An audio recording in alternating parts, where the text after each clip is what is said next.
প্রান্তিক জনগোষ্ঠীর প্রাথমিক স্বাস্থ্যসেবা নিশ্চিতে এবং প্রত্যেকের দোরগোড়ায় স্বাস্থ্যসেবা পৌঁছে দিতে দেশের প্রত্যন্ত অঞ্চলে স্থাপন করা হয় কমিউনিটি ক্লিনিক। সিরাজগঞ্জের উল্লাপাড়ার মোহনপুর ইউনিয়নের সাতবিলা কমিউনিটি ক্লিনিকে 4টি গ্রামের প্রায় 20,000 মানুষ সেবা নিয়ে থাকেন। তবে বর্তমানে সেই কমিউনিটি ক্লিনিকে সেবা কার্যক্রম নিয়ে উঠেছে নানা প্রশ্ন।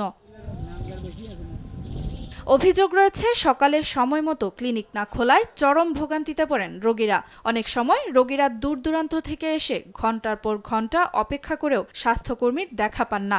এছাড়া কমিউনিটি হেলথ কেয়ার প্রোভাইডারের বিরুদ্ধে সরকারি ওষুধ বিতরণে অনিয়মের অভিযোগও তুলেছেন এলাকাবাসী। বন্ধই বেশি থাকে, ওষুধপাতি ঠিক মতো আমরা পাই না। অনেক মানুষ, অনেক রোগীরা আসে ফাঁকে থেকে এসে ঘুরে ঘুরে চলে যায়, ডাক্তার পায় না, বসে বসে থাকে। অনেক ধরেন 4-5টা গ্রামে মিলে একটা হাসপাতাল, এই এক হাসপাতালের উপরে 4-5টা গ্রাম ডিপেন্ড করে, কিন্তু তা ডাক্তারের কোনো খোঁজ খবর পাওয়া যায় না। 12টা বাজলে একটা ওষুধ দেয় না, চলে যায়। ঘরে থাকলে দাদি বিলে বন্ধ হয়ে গেছে, বন্ধ 12টা বাজে গেছে। ছাড়া দেয় না। বাবু আমরা গরিব মানুষ, দেও এক পাতা কয় না, তা দেবো নয়। এদিকে তত্ত্বাবধানে থাকা কর্মকর্তা দিচ্ছেন নানান অজুহাত। অভিযুক্ত সিএইচসিপি অভিযোগ অস্বীকার করে বলেন, নিয়ম অনুযায়ী ক্লিনিক পরিচালনা ও ওষুধ বিতরণ করা হচ্ছে। এটা ভাই ভুল কথা ভাই, মানে একজন ভাই কিছু বললে ওটা তো ঠেকানো যায় না ভাই।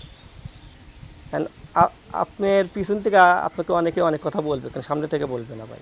জেলা স্বাস্থ্য বিভাগ বলছে, ওষুধ বিতরণে অনিয়ম বা দায়িত্ব অবহেলার অভিযোগ পাওয়া গেলে অভিযুক্তের বিরুদ্ধে তদন্ত সাপেক্ষে ব্যবস্থা নেওয়া হবে। সরকারি যে ওষুধ বিতরণ করা হয়, ওষুধ নেওয়ার ক্ষেত্রে টাকা নেওয়ার কোনো বিধান নাই, বিশেষ করে কমিউনিটি ক্লিনিক পর্যায়ে। মোহনপুর ইউনিয়নের জনৈক সিএইচসিপি রেন্টু, তার সম্পর্কে এরকম কোনো অভিযোগ আমার কাছে এখন পর্যন্ত আসে নাই।